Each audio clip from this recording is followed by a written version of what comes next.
안녕하세요. 네이버 주식인 공무원 1위 삶의 시인입니다. 2020년 7급 국가직 공무원 시험 최종 합격자 발표도 났고요. 통계도 나왔습니다. 통계를 보여드리려고 방송을 하고 있습니다. 네, 이 통계는 사이버 국가고시에 가시면 있습니다. 네, 통계라는 아예 메뉴가 있죠. 그 메뉴에 들어있고요. 여러 가지가 있는데 특히 주의하실 거는 밑에 보시면 여러 가지 시트가 있다. 네, 여러 가지 시트가 있는데 이걸 안 보시고 처음 것만 보고 나가시더라고요. 그래서 요거를 꼭 좀 보셔라 하는 거고요. 자, 먼저 보시면 자, 일반적으로 첫 하이지는 선발 인원수, 출원 인원은 원서 접수한 인원입니다. 그 출원이라고 하더라고요. 출원, 원서 접수한 인원, 그 다음에 응시 인원. 네, 9,000명이 안 왔네요. 29,000명인데 2만 명이 왔죠. 9,000명이 안 왔고 필기 합격 인원은 762명이다. 562명인데 네, 거의 1.5배수를 뽑았다고 보입니다. 최종 합격은 634명. 오! 562명인데 634명이 됐네요. 이것도 놀라운 일이네요. 굉장히 많이 더 합격을 했습니다. 보통 동점자를 합격시키거나 지방인재, 요거 지방인재 추가로 합격시킵니다. 그 다음에 양성평등도 있는데 양성평등은 없는 것 같아요. 보니까 여기 양성이 있긴 있네요. 자, 이렇게 하면 별도로 추가로 인원수가 늘어납니다. 굉장히 많이 인원수가 많이 늘었어요. 634면 562명인데 755면 830명. 네, 굉장히 늘었습니다. 여성 비율을 보면 41.5%. 이거 신문에 났습니다. 41.5%라고. 그런데 일반 행정은 54%니까 훨씬 더 많죠. 네, 여자 비율이니까 여자가 더 많다는 얘기죠. 54.3%면 밑에 쪽 가면 교육행정은 80%가 여자가 됐습니다. 자, 이렇게 되고 이걸 다 분석할 건 없어요. 합격선은 이 직역마다 조금씩 다르고 와, 행정 인사지수는 95점입니다. 95점. 굉장히 높죠. 네, 7급인 만큼 높은 게 있고 장애직렬이라든지 장애직렬만 있죠. 저소득은 없으니까 장애직렬은 좀 낮다. 이 정도입니다. 직접 보시기 바랍니다. 평균이니까 7과목 평균을 7이야 6과목이죠. 6과목 평균을 낸 겁니다. 6과목. 네, 조정 점수 같은 건 없어요. 다 동일하게 나온 겁니다. 자, 지방인재 현황이 있네요. 최종 합격자 지방인재. 지방인재가 뭘까요? 네, 지방에서 대학 나오신 분들이나 고등학교 나오거나 대학 나오신 분들, 그분들 현재 재학 중이신 분들을 별도로 30%를 더 뽑습니다. 별도로. 그 안에서 뽑고 만약에 모자르면 추가 합격을 시켜요. 추가 합격. 그래서 네, 지방 인재는요.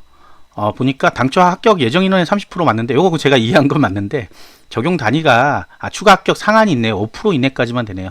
합격 예정 인원의 5%까지만 된다. 30%가 안 됐어도 5%까지밖에 더 추가로 합격 안 시킨다. 네, 여기서 제 약간 괴리가 생겼습니다. 네, 갑자기 방송이 뚝 끊기죠? 이런 거는 편집이 된 부분입니다. 네. 확실한 근거가 없을 때 이렇게 됩니다, 보통. 자, 그래서 다시 보고 왔고요. 그러니까 결국은 30%가 원래 돼야 되는데 30%가 안 됐어요. 근데 30%까지 쭉 뽑는데 5%만 더 추가할 수 있다. 5%만. 네, 5%까지만 추가할 수 있다. 그래서 이 정도 더 뽑힌 거다. 그래서 아까 인원이 좀 더 많은 게 요 지방인재 영향이 큰 것 같습니다. 지방인재 인원이 크다. 이게 어떤 직렬들이 지방인재로 합격했는지가 나오고 있죠. 네, 이렇게 되고요. 자, 연령별 현황 중요합니다. 연령별 현황. 자, 다들 공부 몇 살에 해야 돼요? 어떻게 해야 되는데 제가 이거 보면서 좀 놀랐던 거는 이게 만 나이거든요. 만 나이. 만 20세가 24세까지가 156명이나 된다. 굉장히 초반에 20대 초반에도 많이 합격한다. 거꾸로 이거는 30세 이상이 좀 적고 그래요. 40세 이상 훨씬 적어지죠. 9급은 약간 좀 전혀 달라진 게 24세부터 29세까지가 많고 30세가 많고 이런 식이거든요. 양쪽으로. 근데 조금 이제 아무래도 과목이 많고 여러 가지 조건들이 있기 때문에 좀 나이가 있으신 분들보다는 좀 젊은 층에서 많이 합격한다라는 걸 볼 수가 있습니다. 그렇다고 공부 안 할래? 본인 손해죠, 네. 출입국 관리에는 40세 이상도 한 명 계시네요. 32명이나 있어요. 주로 근데 이렇게 보면 이렇게 보면 일반 행정 가장 높은 직렬에는 한 명. 네, 요 정도. 여기 7명 있네. 고용노동에. 고용노동 쪽이 40세 이상에서 많다. 이런 거를 알 수가 있죠. 대부분 다 20세, 25에서 29세 가장 많습니다. 어디 가나. 가장 중간층이죠. 중간층이기 때문에 많아요. 합격자는 이렇게 된다. 이런 것들은 요 통계에서 알 수가 있는 거예요. 어떤 분들은 무턱대고 23살인데 너무 늦었나요? 안 늦었잖아요. 안 늦었어. 25살인데 늦었나요? 안 늦었잖아요. 안 늦었어. 30살이면 조금 늦긴 했어도 그래도 합격하잖아요. 네. 실제 중요한 건 뭐예요? 내가 공부를 할 수 있느냐 없느냐지. 백날 첫날 언제 돼요 이런 건 상관이 없다는 얘기입니다. 공부를 해야 된다는 얘기죠. 자, 그 다음 있는 시트가 밑에 가산점 현황입니다. 가산점 현황. 가산점 주는 직렬들이 있죠. 기술 직렬하고 또 뭐죠요? 네, 고용노동, 세무 이쪽에 있죠. 자, 행정직에 취업지원이 이제 그 국가유공자나 이런 거고요. 83명이 자격증이 있네요. 심지어 행정직에 들어가는 변리사하고 변호사예요. 그래서 변호사는 아닐 것 같고 변리사일 가능성이 높다. 변리사가 83명이나? 아하, 잘못 봤네요. 역시. 네, 끊어야 되는데 안 끊고 가겠습니다. 잘못 봤네. 행정직에서, 그쵸? 예. 놀래라. 그래서 그럴 리가 없는데 지금 네, 눈이 말썽이네요. 없죠, 역시. 변호사 변리사인데 없지요. 당연히 없고요. 고용노동에는 직업 상담사 1급이 5%, 2급이 3%를 주게 돼 있거든요. 그래서 그게 있는 거예요. 30명. 예, 당연히 있겠죠. 이거는 69명 중에 30명이 자격증 가산을 받았다. 취업 플러스 자격도 3명이나 되네요. 네. 이게 무슨 얘기죠? 이건 좀 애매하네. 취업이 1명밖에 없는데 어떻게 취업 플러스 자격이 3명 있죠? 따로따로 그럼 4명이, 요까지 33명이 되겠네. 33명. 이 통계를 어렵게 써놔가지고 어렵게 쓴 게 아닌데 갑자기 해석이 잘 안 되네요. 죄송합니다. 처음 듣는 분은 이 사람 도대체 뭐 하는 사람이냐 이럴 수도 있는데 맨날 이러니까 괴롭습니다. 자, 그 다음에 세무직에는 세무사가 있죠. 세무사 35명 있네요. 여기 한 명 더 있으니까 36명이 되겠네요. 80명 중에 36명이 세무사를 가지고 합격한 분이고요. 나머지는 잘 없죠. 관세사가 있을 텐데 여기 있네. 역시 있어요. 7급에는 이렇게 조금 높은 직렬에 적용되는 가산점들이 있어요. 그래서 혹시나 있으신 분들 중에 통계는 당연히 있을 거고 이렇게 검찰에 한 명 있네요. 검찰에 한 명은 뭘까요? 이런 건 궁금한데 무슨 자격증인지 몰라요. 10명이니까 한 명 정도는 가능하다. 한번 볼까요? 어떤 걸 주는지 한번 보겠습니다. 제 블로그에 오시면 가산점이라는 항목이 있습니다. 가산점, 공무시험 가산점. 자, 검찰에서 뭘 주는지 제가 갑자기 궁금해졌어요. 급 궁금. 네. 검찰에서는 변호사, 공인회계사, 법무사가 아닐까 생각이 들어요. 공인회계사일 수도 있고요. 변호사는 보통 안 하시겠죠? 변호사는. 네, 할 수도 있어요. 근데 발표가 안 난 거 보니까 아닌 것 같아요. 보통 그러면 발표가 날 거예요. 변호사도 했다 이러면서. 요번엔 변호사도 합격했더라. 이렇게 나오는데 안 나오는 거 보니까 네, 다른 건 것 같습니다. 법무사일 가능성이 좀 높은 것 같아요. 한 명. 공업 이제 이쪽은 많죠. 기사, 산업기사 가지신 분들이 많고요. 그래서 행정직에서도 이제 세무직 같은 경우는 좀 많은 인원수가 되더라. 80명 중에 35명, 36명이나 갖고 있습니다. 세무사 자격증을. 자, 세무직 뭐뭐 갖고 있어요? 변호사, 공인회계사, 세무사예요. 공인회계사일 수도 있어요. 세무 쪽은. 아무래도 공인회계사인데 다른 직렬 가는 것보다는 회계 쪽 가겠어 하시는 분이 있을 수 있죠. 예, 그래서 이건 약간 의심은 가는데 정확히 뭔지 몰라도 세무사일 가능성이 저는 한 90%라고 생각이 듭니다. 36명이면 많은 거예요. 절반보다 조금 미치니까.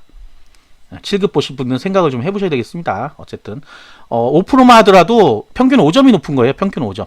굉장히 높죠. 평균 5점이니까.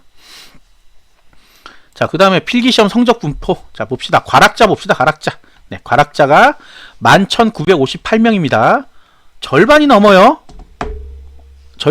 계산 안 해봐도 절반이 넘어요. 네. 9급이 44%입니다. 44%. 네, 절반 이상이 지금 과락이에요. 7급은. 물론 9급 공부하는데 그냥 심심해서 보신 분도 있어요. 이런 분들은 그냥 시험이나 한 번 볼까? 이런 분도 있으니까 찍어서 혹시나 더 맞을 수도 있겠지 하는데 아까 성적 분포를 보시면 알겠지만 네, 95점 이상에도 34명이나 있습니다. 95점 이상이면 한 문제씩 틀린 거예요. 한 문제씩.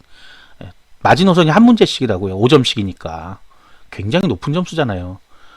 무려 일반 행정이 15명이나 있습니다. 15명이나 있어요. 그러니까 이게 6과목이죠. 6과목. 6과목이니까 6개 이내로 틀리신 분이 15명이나 된다는 소리잖아요. 얼마나 높은 점수입니까, 세상에.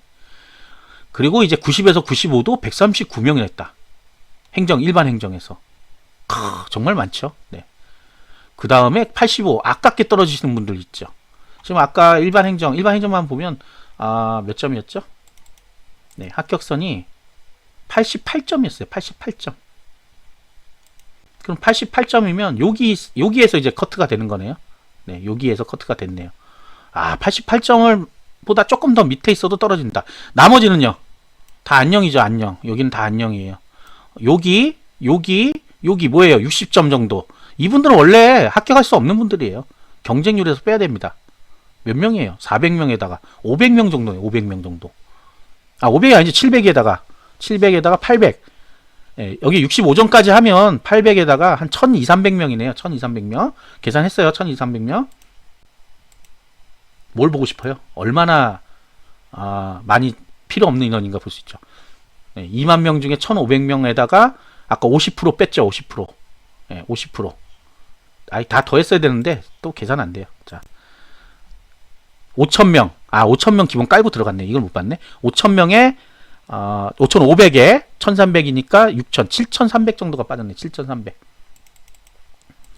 하위권 7300 빠지면 응신원 2만이니까 7000명 빠지면 13000명. 네. 확 줄어든다는 소리예요. 그런데 또 따져보면 65점 되면 아예 멀었죠? 왜? 여기가 합격이잖아요. 여기가 합격인데 지금 여기 와 있잖아요. 여기도 아니죠, 사실. 여기도 아니죠. 여기서부터 여기까지는 전부 다 아니잖아요, 지금. 88점이 합격선이라니까요. 그럼 여기 400, 500 이 사람들 다 아니죠. 그럼 거꾸로 400, 300, 네, 400, 80, 480, 1200, 1200 그냥 1200 정도. 1200명이